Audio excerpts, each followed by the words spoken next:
Good morning students, मैं Renu ma'am. आज हम करेंगे क्लास 7 का चैप्टर नंबर 10 विशेषण। कल हमने किया था सर्वनाम की परिभाषा और उसकी भेद, कितने भेद हैं और प्रश्न उत्तर। तो आज हम करेंगे विशेषण। तो चैप्टर है हमारा विशेषण। नीचे दिए गए चित्रों के नीचे लिखे वाक्यों को पढ़िए। काला कुत्ता भौंक रहा है, 3 बालक पढ़ रहे हैं, 2 किलो चीनी लाओ, कुछ फल लाओ। उपयुक्त वाक्यों में काला, 3, 2 किलो, कुछ शब्द हैं जो अपनी अपनी संज्ञा कुत्ता, बालक, चीनी, फल की विशेषता प्रकट कर रहे हैं। ये सभी विशेषण हैं। तो ये जो सभी शब्द हैं वो क्या कर रहे हैं, इनकी विशेषता बता रहे हैं। तो इसलिए विशेषण की परिभाषा क्या हो गई, जो शब्द संज्ञा या सर्वनाम की विशेषता बताते हैं उन्हें विशेषण कहते हैं। वे शब्द जो संज्ञा और सर्वनाम की विशेषता बताते हैं वो कहलाते हैं विशेषण। अब है विशेष्य। दूसरी चीज है इसमें विशेष्य। विशेष्य क्या होता है, जिस शब्द यानी संज्ञा और सर्वनाम की विशेषता बताई जाती है उसे विशेष्य कहते हैं। तो जो शब्द संज्ञा और सर्वनाम की विशेषता बताते हैं वो तो विशेषण है, और जो संज्ञा और सर्वनाम जिनकी हम विशेषता बता रहे हैं वो विशेष है। जैसे अभी हमने ऊपर पढ़े थे तो काला कुत्ता, यहाँ पर काला विशेषण है कि किसकी विशेषता बता रहा है, कुत्ते की, तो ये हो गया विशेष्य।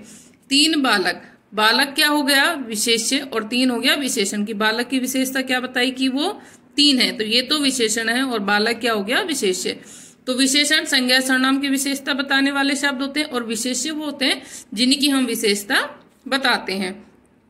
ध्यान रखिए कि विशेषण संज्ञा के पहले भी प्रयुक्त हो सकता है और बाद में भी, और ऐसा नहीं है कि जो विशेषण शब्द है वो हमेशा किसी भी संज्ञा के आगे ही लगे, उसके बाद भी लग सकता है। जैसे ठंडा पानी लाओ, पानी ठंडा है, तो ये दोनों ही क्या है, विशेषण है कि पानी की विशेषता बता रहे हैं। बाद में आने वाला विशेषण पूरक का काम करता है, अतः उसे विधेय विशेषण कहा जाता है।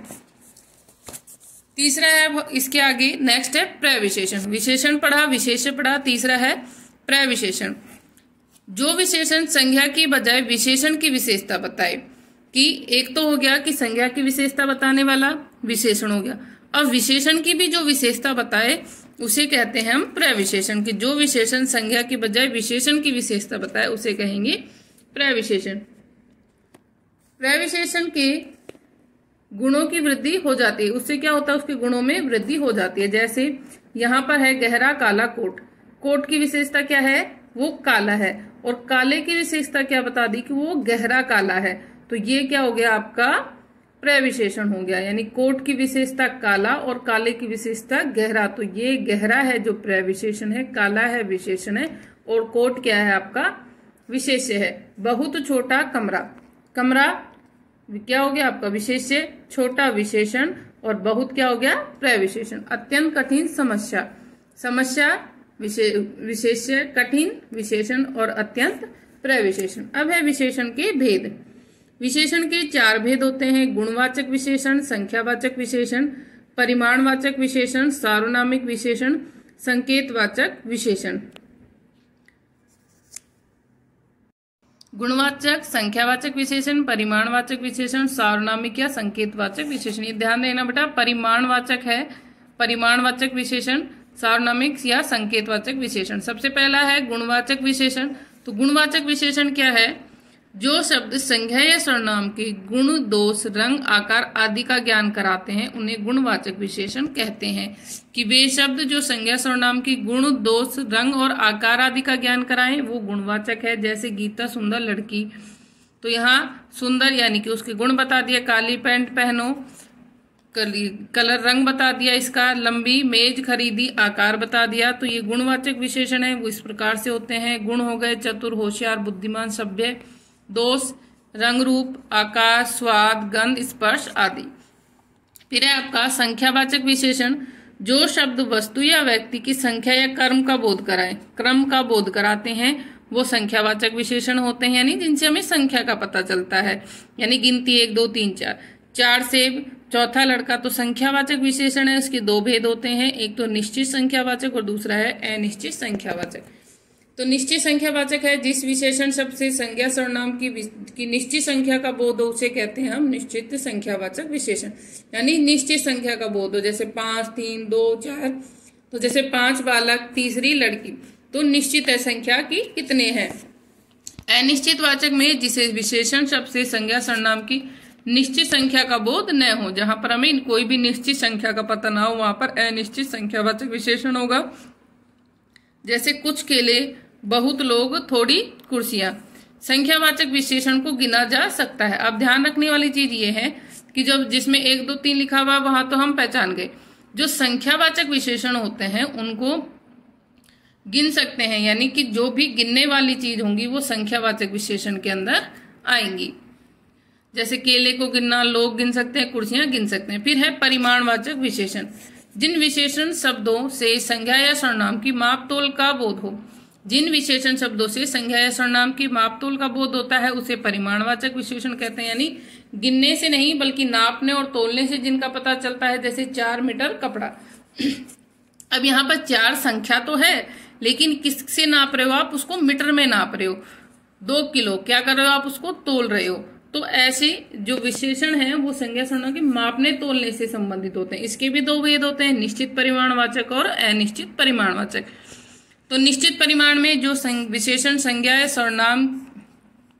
सर्वनाम की मात्रा या नापतोल का निश्चित बोध कराते हैं उन्हें कहते हैं परिमाणवाचक विशेषण। लेकिन एक चीज ध्यान रखनी है कि जो भी आपकी संख्या लिखी होगी उसके बाद में नापने या तोलने की चीज होगी। जैसे 3 लीटर, ठीक है, तो यहाँ पर लीटर में क्या हो गया? लीटर को आप नापते हो, 10 मीटर, 2 किलो। तो इस तरह से जो परिमाणवाचक है उसके अंदर क्या होगी? आपके नापने तोलने की चीजें। अनिश्चित परिमाणवाचक है, इसमें संज्ञा या सर्वनाम की मात्रा या मापतोल का निश्चितता का बोध नहीं होता। इसमें होगा जैसे उसमें संख्यावाचक में था कुछ, बहुत, ऐसे थोड़ा सा दूध, कुछ अनाज, बहुत खाना। लेकिन इसके अंदर क्या होगा कि आप इन चीजों को गिन नहीं सकते हो। दूध को गिन नहीं सकते, अनाज को गिन नहीं सकते। तो अनिश्चित परिमाणवाचक में वो चीजें आती हैं जिनको आप गिन नहीं सकते हो, उनके लिए। अगला है आपका सार्वनामिक या संकेतवाचक विशेषण। जिन सर्वनामों का प्रयोग संज्ञा के साथ लगकर विशेषण के रूप में किया जाता है वे सार्वनामिक विशेषण कहलाते हैं। कि जिन सर्वनामों का प्रयोग संज्ञा के साथ लगकर विशेषण के रूप में होता है वो सार्वनामिक विशेषण कहलाते हैं, या इन्हें संकेतवाचक विशेषण भी कहते हैं। तो इसमें क्या होगा? जो विशेषण है, जो विशेषण हमारा था कि छोटा बड़ा, वो क्या होगा? एक सर्वनाम होगा और वो संज्ञा से पहले लगेगा। जैसे यह घोड़ा घास खा रहा है, यहाँ पर घोड़ा क्या है? संज्ञा, और उससे पहले क्या लगा? सर्वनाम यह। तो ये हो गया आपका सार्वनामिक विशेषण कि घोड़े से बिल्कुल पहले क्या लग गया? यह। तो संज्ञा से पहले जब सर्वनाम लगकर उसकी विशेषता बताता है वो सार्वनामिक विशेषण होता है। वह स्त्री सो रही है, स्त्री से पहले वह। ठीक है बेटा। तो सर्वनाम और सार्वनामिक विशेषण में अंतर क्या है कि जो शब्द संज्ञा के स्थान पर प्रयुक्त होते हैं वो तो सर्वनाम होते हैं, और जो सर्वनाम शब्द संज्ञा से पहले लगकर विशेषण का काम करते हैं वो कहलाते हैं सार्वनामिक विशेषण। जैसे कुछ है, मुझे खाने को कुछ दो, यहाँ पर कुछ है किसी वस्तु के लिए, ठीक है। दूसरे में मुझे खाने के लिए कुछ लड्डू दो, यहाँ पर लड्डुओं के लिए क्या बोला है? कुछ। तो ये हो गया आपका सार्वनामिक विशेषण। कोई बाहर खड़ा है, किसी व्यक्ति के लिए, वस्तु व्यक्ति के लिए होगा। बाहर कोई आदमी खड़ा है, आदमी से पहले क्या आया? कोई। तो ये सार्वनामिक विशेषण। वह सो रहा है, वह किसी के भी लिए हो सकता है, सर्वनाम हो गया। वह घर, घर से पहले क्या कहा? वह। तो यह हो गया सार्वनामिक विशेषण। आगे है विशेषणों की तुलनात्मक अवस्था। विशेषणों की तुलनात्मक अवस्था होती है कि विशेषण की भी तुलना अवस्था होती है। जैसे गीता सुंदर है, सुंदर क्या? दूसरी अवस्था है इसमें उत्तरावस्था, सीता गीता से सुंदर है। तीसरी है इसमें उत्तमावस्था, सीता सबसे सुंदर है। तो सुंदर, सुंदरतर और सुंदरतम, तर और तम प्रत्यय लगाकर विशेषणों की तुलना की जाती है। 3 अवस्थाएं हैं इसकी, मूलावस्था, उत्तरावस्था और उत्तमावस्था। मूलावस्था में इसमें किसी की तुलना नहीं की जाती, विशेषण का सामान्य रूप होता है। उत्तरा में इसमें 2 वस्तुएं व्यक्तियों के बीच तुलना करके एक को बढ़िया या घटिया बताया जाता है। जैसे रमेश श्याम से अच्छा है। उत्तमावस्था इसमें 2 से अधिक वस्तुएं या व्यक्तियों की तुलना करके एक को श्रेष्ठतम बताया, सर्वश्रेष्ठ बताया जाता है। जैसे कि राकेश सबसे अच्छा है। बाकी है फिर आपकी इसकी तालिका बता रखी है कि मूलावस्था, उत्तरावस्था और उत्तमावस्था किस प्रकार से, कि जो मूल अवस्था है उसके अंदर तर लगा देंगे तो उत्तरावस्था बन जाएगी और तम लगा देंगे तो उत्तमावस्था बन जाएगी। तो बाकी ये अवस्थाएं हम कल पढ़ेंगे, और विशेषणों की रचना, किस प्रकार से संज्ञा से विशेषण बना सकते हैं, ये सभी हम कल पढ़ेंगे, और साथ में इसके प्रश्न उत्तर भी करेंगे।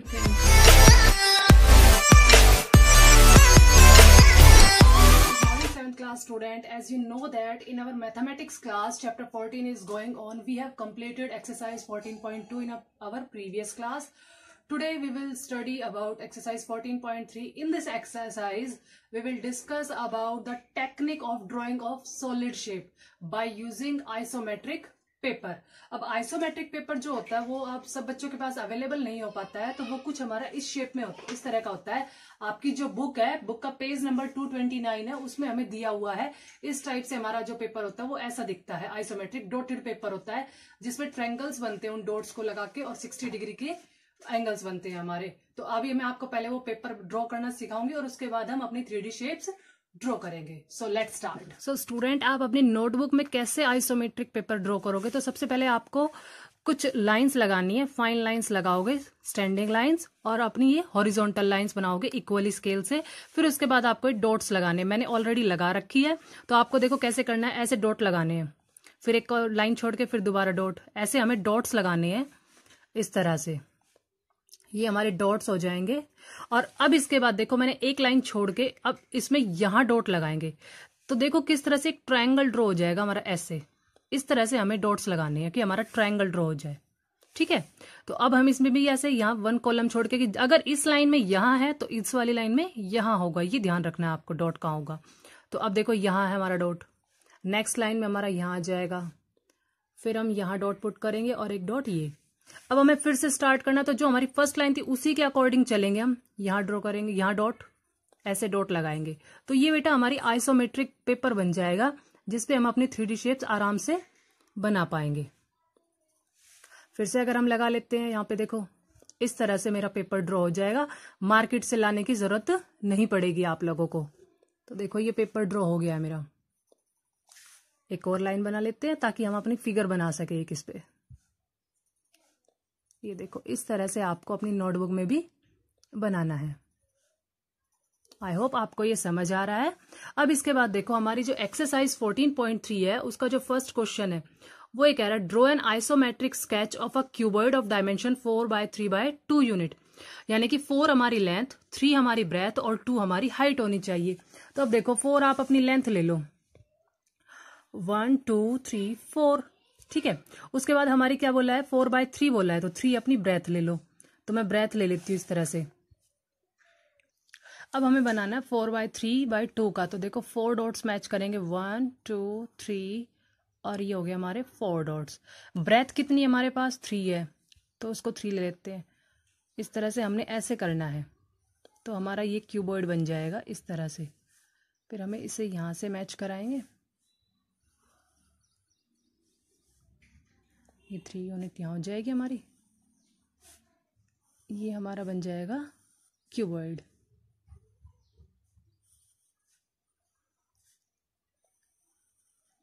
इस तरह से आपको अपना क्यूबॉइड ड्रॉ करना है, ठीक है। फिर इसके बाद हमसे नेक्स्ट क्वेश्चन दिया हुआ है, draw an isometric sketch of a cube of dimension 4 unit. अब 4 यूनिट का बनाना है, तो हमें सारी चीजें क्या लेनी पड़ेगी, उसमें 4 लेनी होगी। तो आप उसमें सब कुछ 4 लोगे, 2 3 4 यूनिट। यहाँ भी हमें 4 यूनिट लेनी है, तो सेम हम यहाँ भी लेंगे और इसको हम ऐसे ज्वाइन कराएंगे। देन हम इसको अगेन इस तरह से पुट करेंगे, जैसे हम अपना क्यूब ड्रॉ करते हैं, क्यूबॉइड की तरह ही हम इसको भी करेंगे।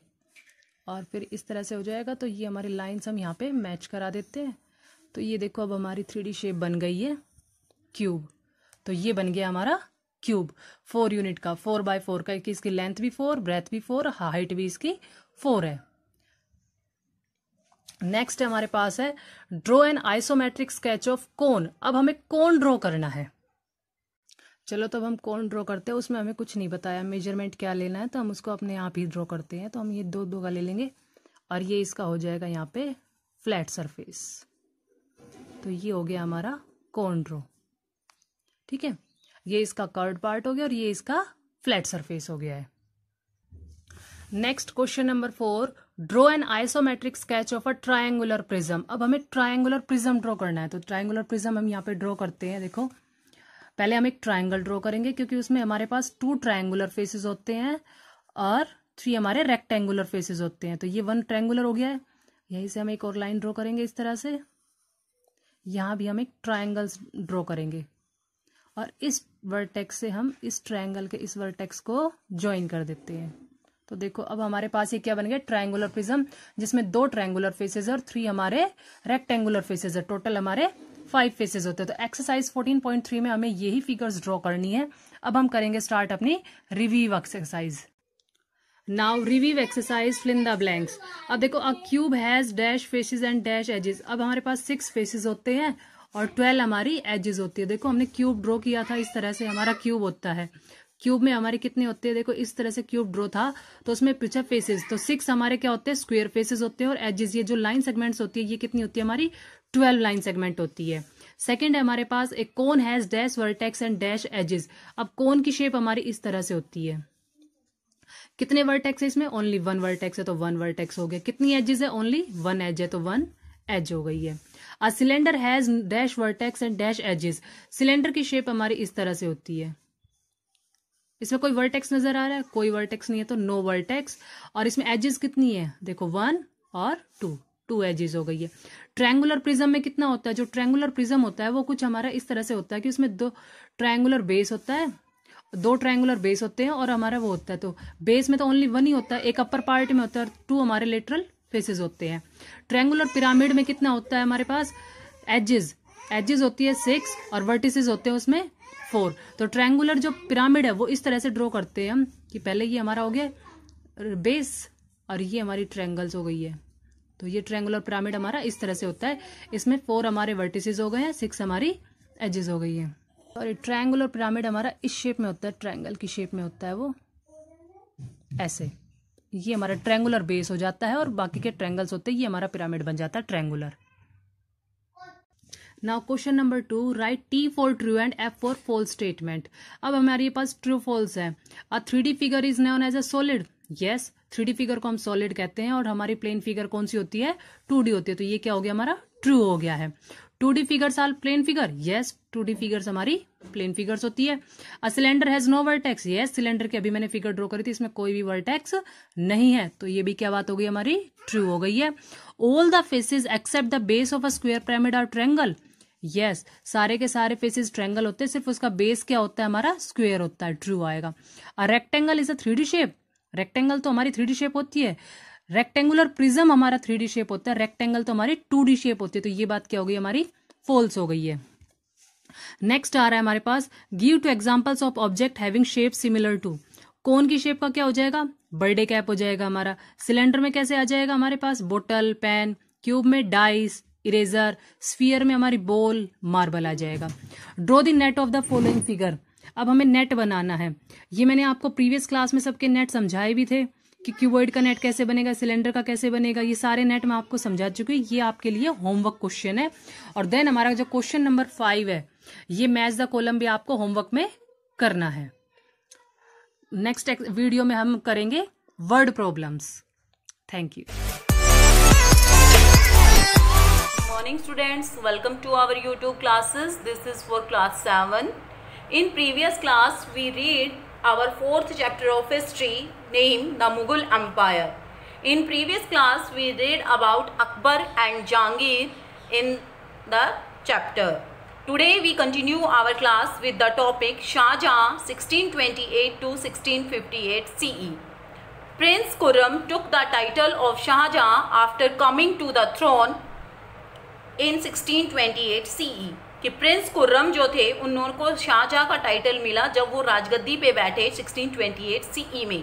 Piece and prosperity mark the period under Shahjahan rule. कि शाहजहाँ के रूप में शांति और समृद्धि बहुत ही ज़्यादा थी। He was a capable ruler, वो एक बहुत ही योग्य रूलर थे।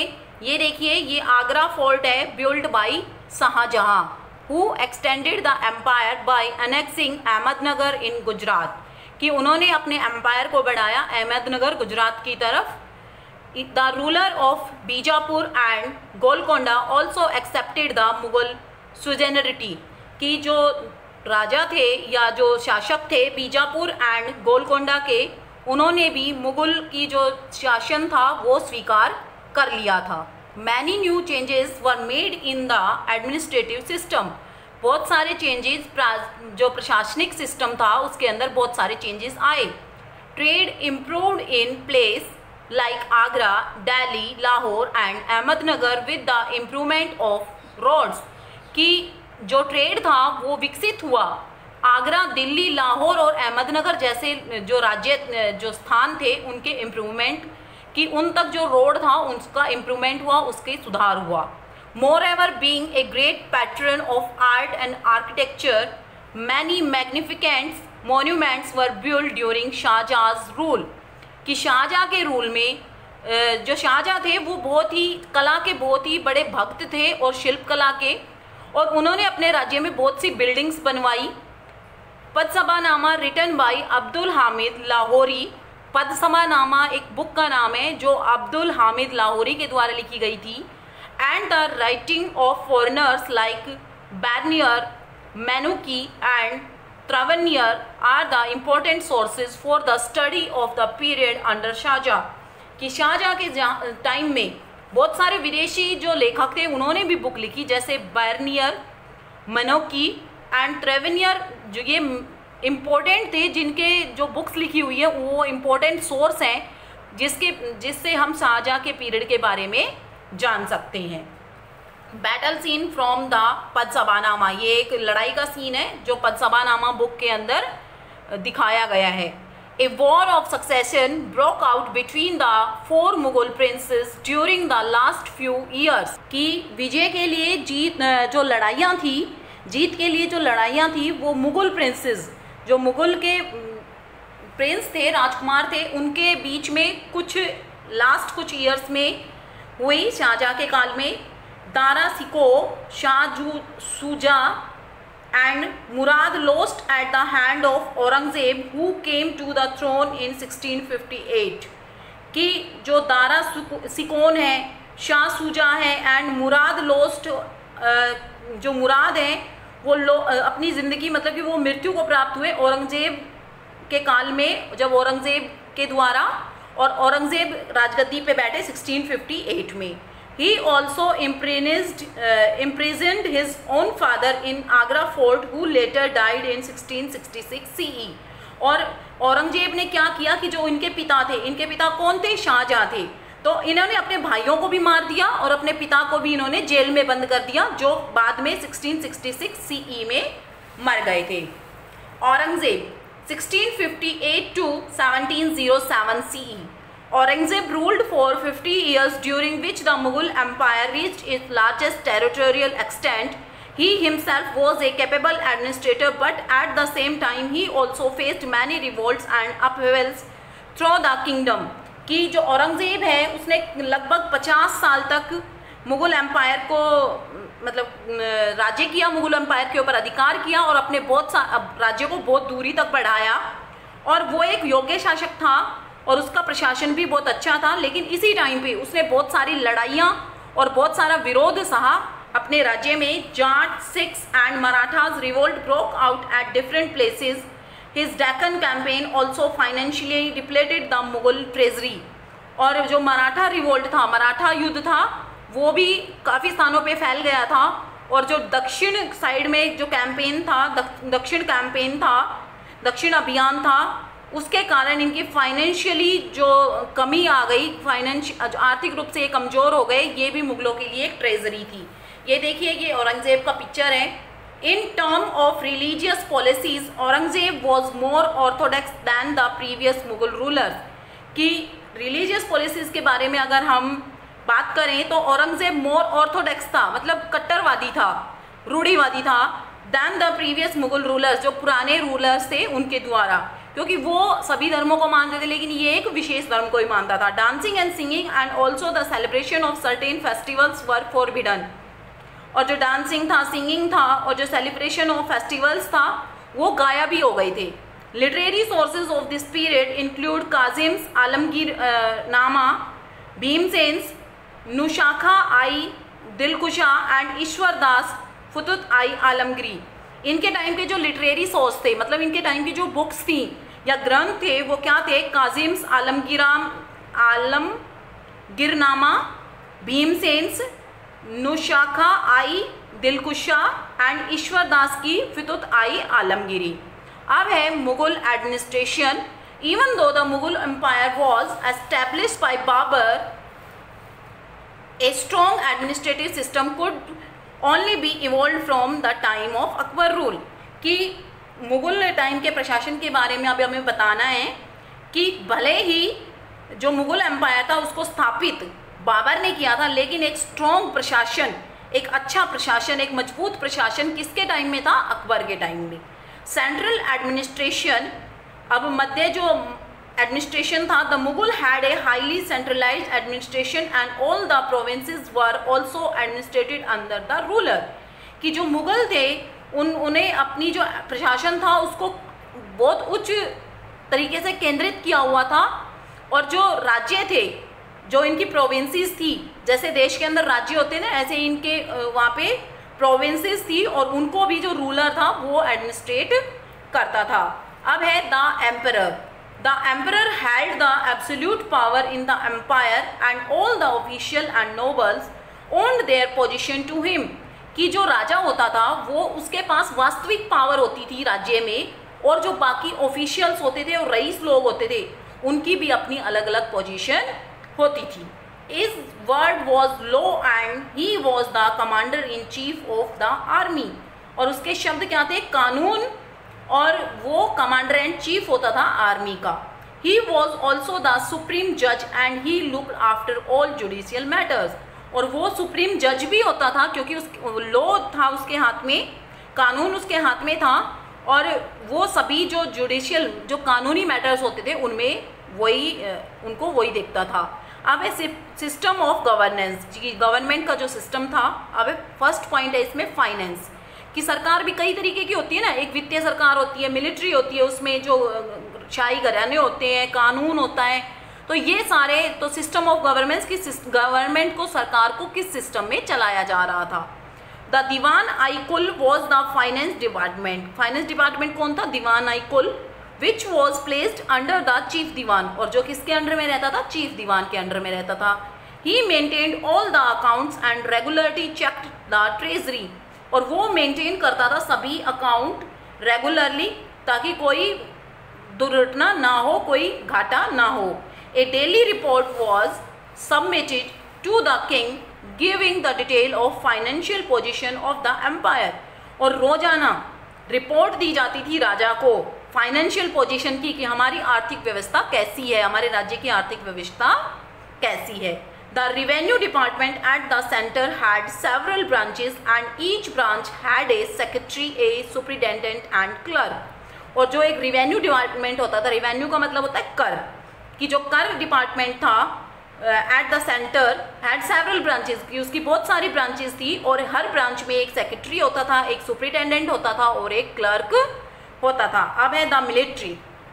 The Mir Bakshi was the head of the military and he was in charge of all military matters, from checking the branding of the horses and roll of the soldiers to gathering intelligence reports। कि जो मीर बख्शी था वो head होता था military का, और सभी charge उसके पास ही होते थे। वो चेकिंग करता था कि हॉर्स किस किस्म के हैं, मतलब कि उनकी ब्रांड क्या है, ज़्यादा दौड़ सकता है या नहीं दौड़ सकता, अच्छा है कैसा है, और जो सोल्जर्स का गैदरिंग का रोल होता था उसको भी वो ही देखता था। He also had to accompany the emperor during battles on tours or hunting expedition। और वो क्या करता था? राज्य के लिए जब बैटल होती थी तो उनमें भी मुख्य भूमिका निभाता था, और जो कोई टूर जाता था उसमें भी, और जब कभी राजा हंटिंग के लिए जाता था उसमें भी। He was assisted by other बख्शीज, और वो असिस्ट होता था अदर बख्शीज के द्वारा। अब है द रॉयल हाउस होल्ड, कि शाही राजघराने जो थे। The royal household was looked after by the Mir Saman, कि जो शाही घराने थे उनकी देखभाल किस से होती थी? मीर सामन से होती थी। He supervise the purchase of good for the household, कि वो सुपरवाइज करता था कि कौन कौन सी चीज़ें घरों के लिए खरीदी जाएंगी, राजघराने के लिए खरीदी जाएंगी। Moreover he monitored production in the royal karkhanas whether they were luxury items और फॉर द बैटलफील्ड। और वो क्या था कि वो मॉनिटर करता था कि कौन कौन सी जो प्रोडक्शन होगा, कौन कौन सी चीज़ों का प्रोडक्शन होगा रॉयल जो शाही रसोई थी उसके लिए, और जो लग्जरी आइटम्स थे, और जो बैटलफील्ड के अंदर जो जो सामान जाना था। I hope students you understand the topics very well. We read remaining topics in our next class. Thank you. Have a nice day.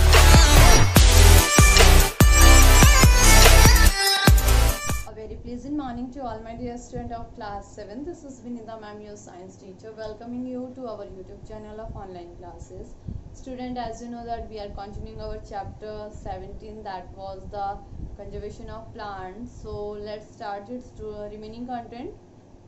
Student, our today's video we are going to do the conservation of forest, that is from the chapter 17 forest, our lifeline.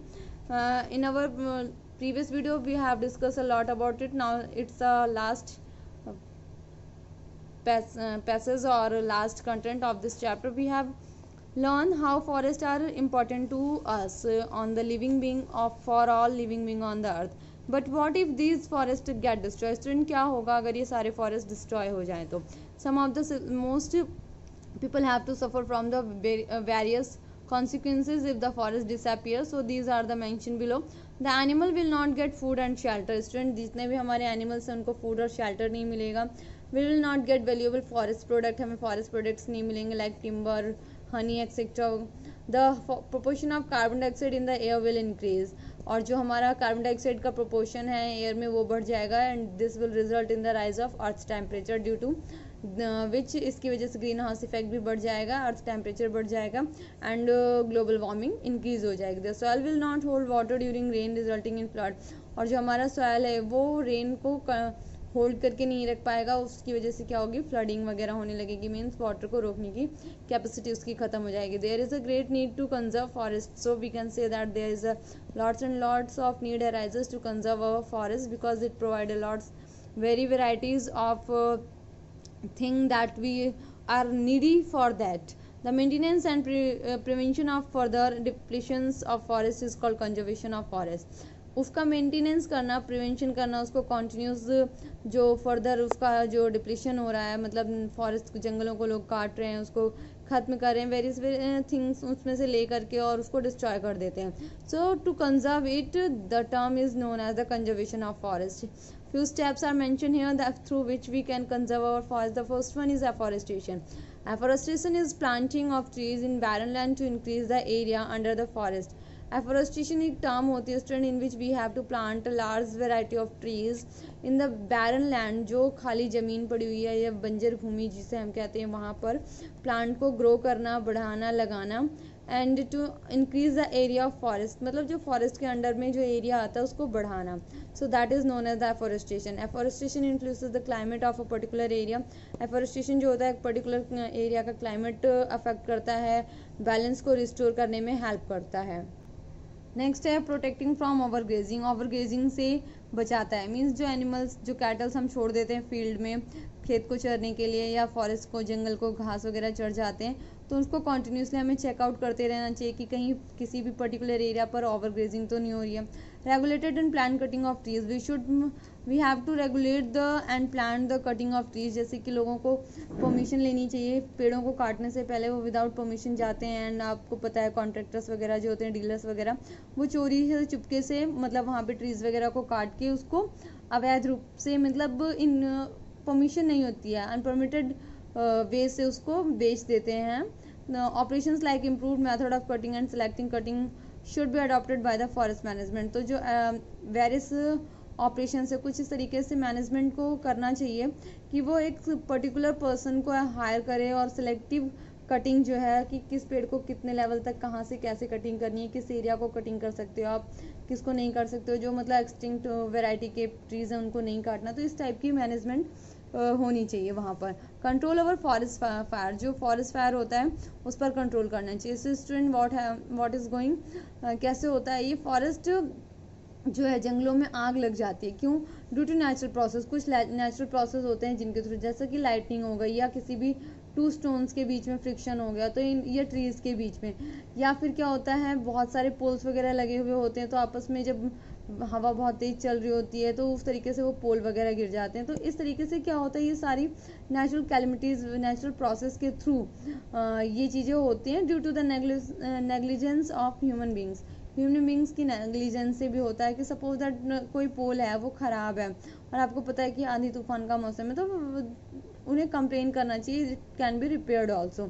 So next one is proper demarcation of forest. हमें जो forest है उसको किस तरीके से conserve करना है कि कौन सा पर्टिकुलर एरिया को मार्क कर लेना चाहिए कि वो किस उसमें कैटेगरी में आता है, एंड वहाँ पर लोगों का जाना मना होना चाहिए। By converting forest into conserve area like national park, wild sanctuary, biodiversity park, we can prohibit the cutting of trees and killing of animals. तो लोगों को क्या करना चाहिए, वहाँ पे जाने से मना करना चाहिए जिससे कि वो पेड़ों को ना काट सकें, जानवरों को ना मार सकें।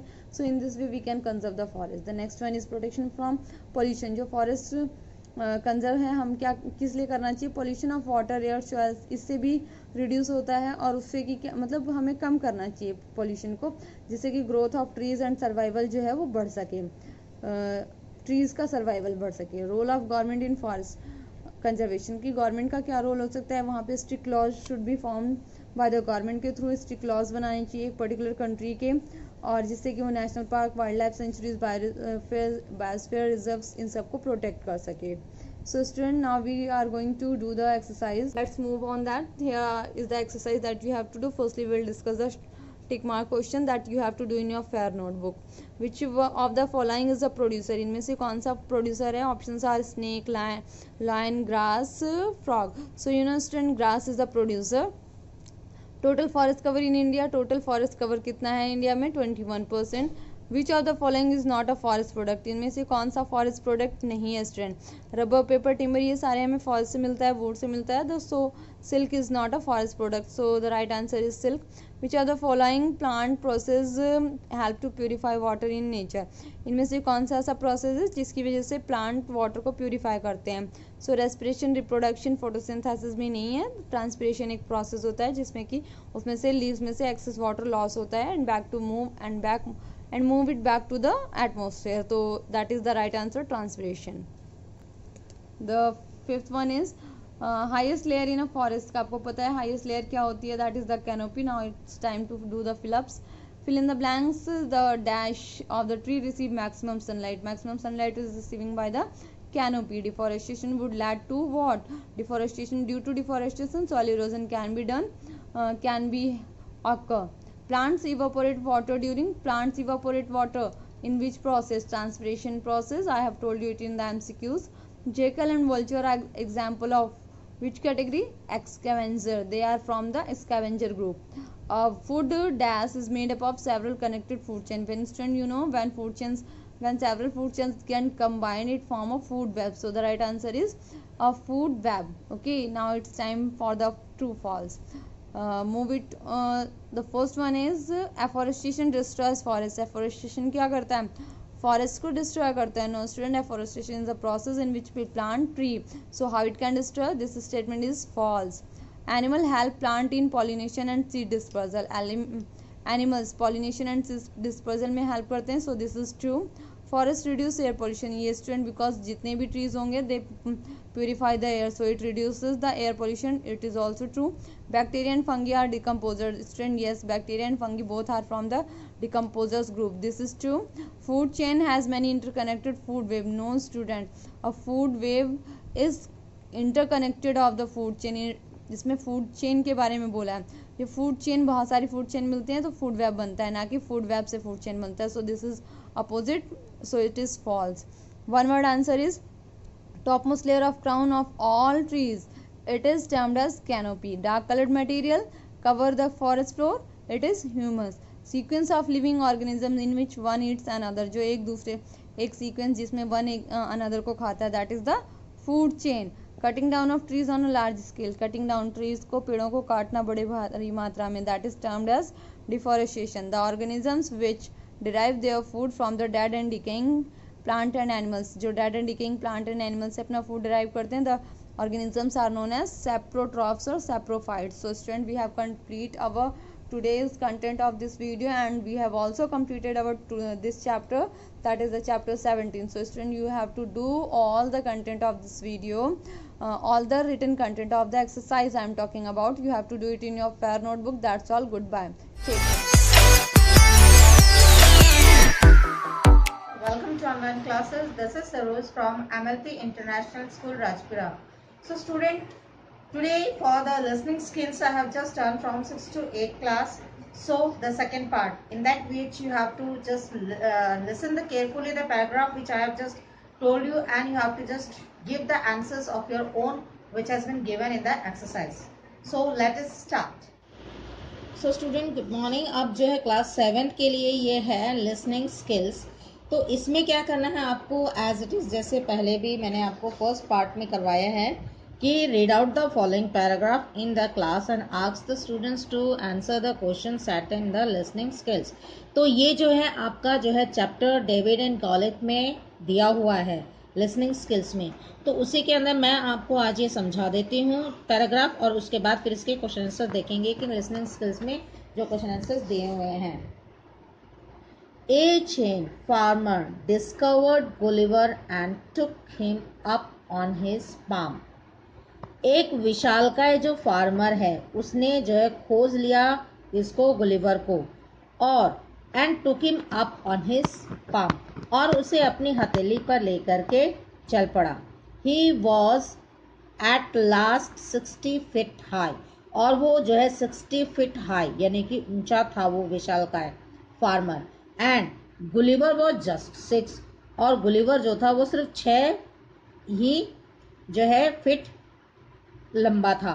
He understood that Gulliver was a human being like him, और उस चेन को ये चीज़ समझ में, विशालकाय जो फार्मर था उसको ये चीज़ समझ में आ गई थी कि गुलिवर जो है वो भी ह्यूमन बीइंग ही है उसकी तरह, ओनली मच स्मॉलर। सिर्फ फ़र्क क्या है कि वो कुछ ज़रूरत से ज़्यादा ही छोटा है इन साइज, यानी कि साइज में। He tried to speak to him in his language, और उस विशालकाय फार्मर ने जो है जब गुलिवर से बात करने की कोशिश की अपनी भाषा में, the sound of his voice was like thunder, उसकी आवाज़ जो थी ऐसे थी जैसे कि जो है तूफान आ गया हो। Gulliver spoke in English in a loud voice, और गुलिवर ने जो है इंग्लिश में, यानी कि गुलिवर की लैंग्वेज इंग्लिश थी, तो उसने अपनी अंग्रेजी भाषा में ज़ोर से आवाज़ में बात की। The farmer carried him near his years, और उस फार्मर ने गुलिवर को, जो कि उसको अपने पाम पे हथेली में खड़ा कर रखा था, अपने कान के पास लेके गया। But it was no use, लेकिन उसका कोई फायदा नहीं हुआ। They could not understand each other's language, वो एक दूसरे की भाषा को नहीं समझ पाए। The farmer took out his handkerchief, यानी कि फार्मर ने क्या किया, अपनी जो है एक रुमाल निकाला, double it and laid it on his palm, और उसने डबल करके अपने जो है हथेली पर जो है उसको लपेट लिया। Then he put Gulliver on it, और उसके बाद उसने गुलिवर को उस पर रखा। Gulliver could not stand due to the movement of his hand, और गुलिवर जो है उसके हाथ पर नहीं खड़ा हो पा रहा था क्योंकि उसका हाथ जो है वो बार बार हिल रहा था। सो इसलिए ही ले एट हिज फुल लेंथ, और वो अपनी पूरी लेंथ के अकॉर्डिंग जो है लेट गया। The farmer covered him with the end of his handkerchief, और फार्मर ने क्या किया, उस हैंकरचीफ से, उस रुमाल से गुलिवर को, जब गुलिवर उसके हथेली पर लेट गया तो उसको जो है कवर कर दिया, हैंकरचीफ के एक एंड से उसको कवर कर लिया। एंड टुक हिम होम, और उसको अपने घर ले आया। किसको? गुलिवर को। आफ्टर रीचिंग होम, घर पहुंचकर, ही कॉल्ड हिज वाइफ, उसने अपनी वाइफ को बुलाया, यानी कि उस बड़े विशालकाय फार्मर ने अपनी वाइफ को बुलाया। सो स्टूडेंट, मैंने अभी आपको जो है पैराग्राफ पढ़ाया है, समझाया है, जो कि गुलिवर से रिलेटेड है। तो अब जो है यहाँ पे देखिए, your teacher will read the small paragraph. जो यहाँ पे जो लिखा है, जिस पैराग्राफ के बारे में लिखा है, वही पैराग्राफ मैंने आपको पढ़ाया है, ठीक है। और इसको ध्यान से सुनिए और आंसर्स को, ये जो बिलो क्वेश्चंस आंसर्स दिए हुए हैं, ये आपको बताना है।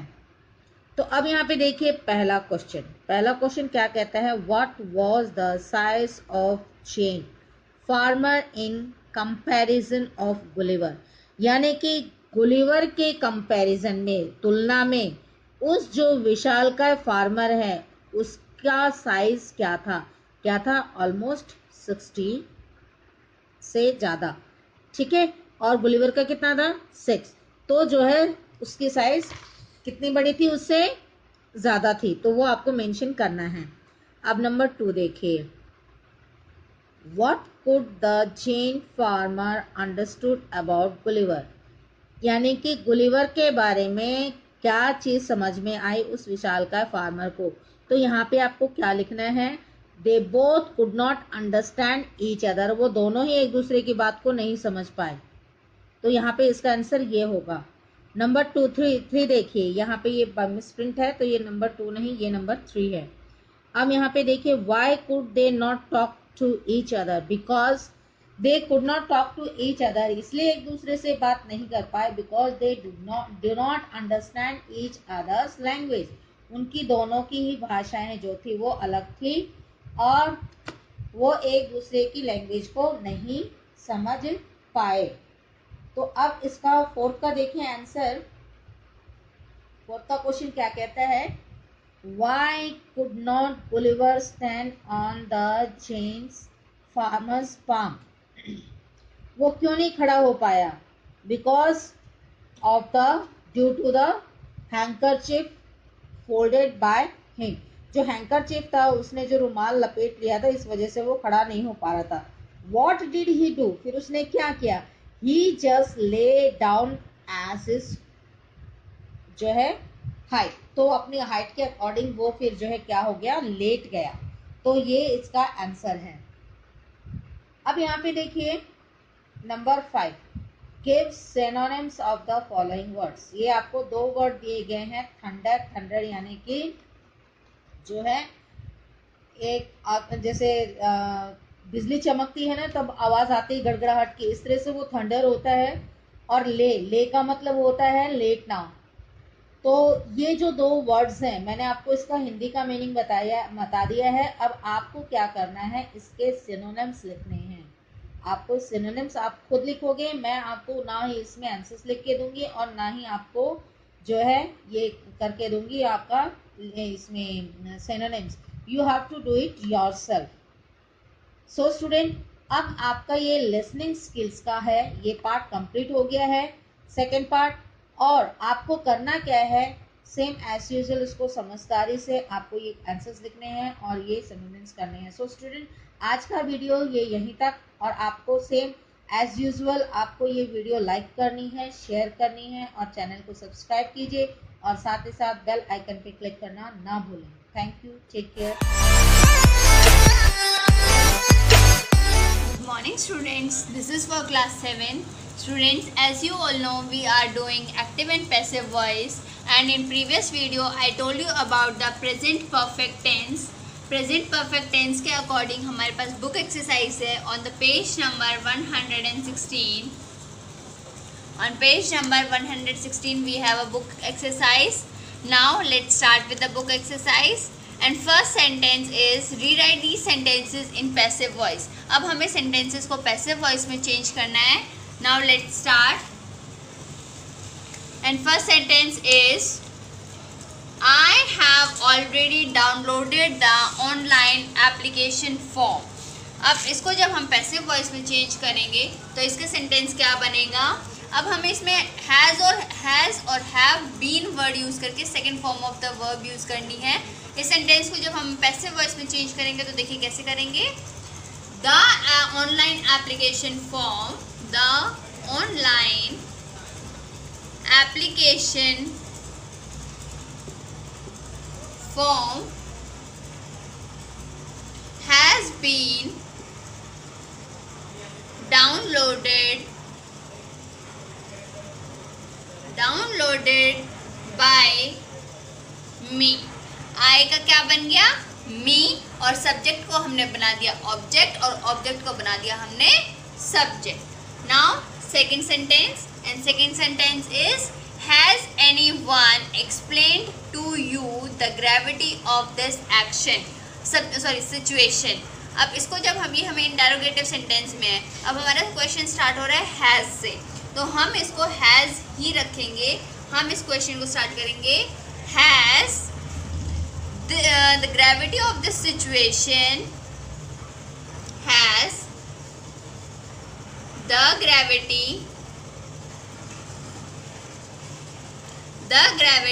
Of this situation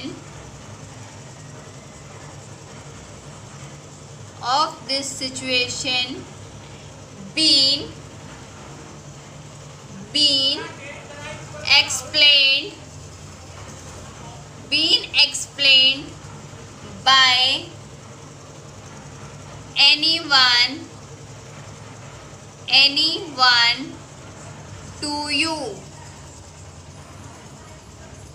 Okay students, we are going to do this exercise like the interrogative sentences को भी हम सेम ऐसे ही करेंगे। बस इसमें जो हमने हैज़ वर्ड यूज़ किया है उसको वो एज इट इज़ सेम रखेंगे। बाकी क्वेश्चन को हम सब्जेक्ट का ऑब्जेक्ट बना देंगे और ऑब्जेक्ट का subject. Now let's start with the third question, and third sentence is somebody has eaten all the Swiss chocolates which Hazel gifted me। तो इस क्वेश्चन का क्या आ जाएगा? The Swiss chocolates which Hazel gifted me has been eaten by somebody। Okay students, now sentence is all the Swiss chocolates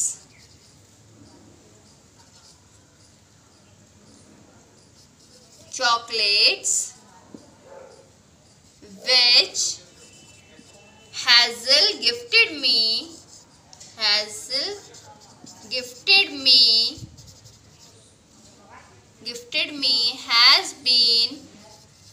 has been eaten by somebody। Okay students, I have done 3 sentences for you and there are total 6 sentences. Remaining sentences you have to do it on your own. This is your homework. Now let's start with the next topic, and next topic is the past perfect। जैसे ही हमने present perfect discuss किया था ऐसे ही अब हम past perfect discuss करेंगे। Now let's start. Now past perfect rule is in the active and passive voice. Active voice में हम पास्ट परफेक्ट में जो हमारा रूल होगा वो होगा हमारा हैड। ये होगा हमारा एक्टिव वॉइस के according had plus second form of the verb. But जब हम इसको पैसिव वॉइस में चेंज करेंगे तो हमारा हो जाएगा had plus been plus second form of the verb in passive voice. हम पैसिव वॉइस में इसका रूल ये लिखेंगे। Example is he had already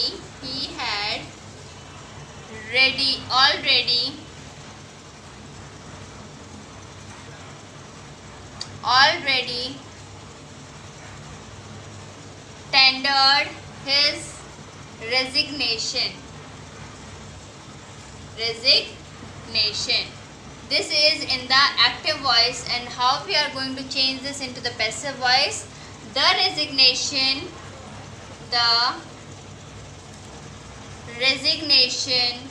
had already been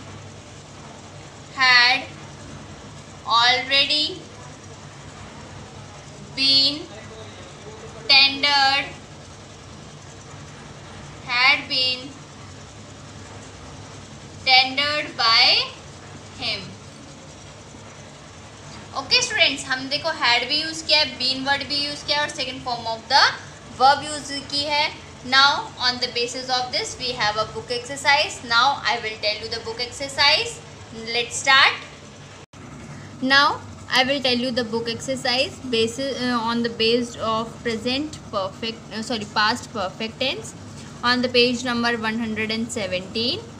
Now let's start. Rewrite these sentences in passive voice. In sentences को आपको क्या करना है, passive voice में change करना है. Now first sentence is the slow hockey game had bored the spectators. जब आप इसको चेंज करेंगे तो क्या लिखेंगे, the spectators had been bored by the slow hockey game. The spectators had been bored by the slow hockey game. Second sentence is he had willingly donated woolen clothes and blankets. Woolen clothes and blankets had been donated willingly by him. Now third sentence, Priya had already decided on the color of the curtains. The color of the curtains had been already decided by Priya. Like this students, you have to change the active voice sentences into the passive voice, and I hope you understand the topic past perfect tense. Thank you everyone.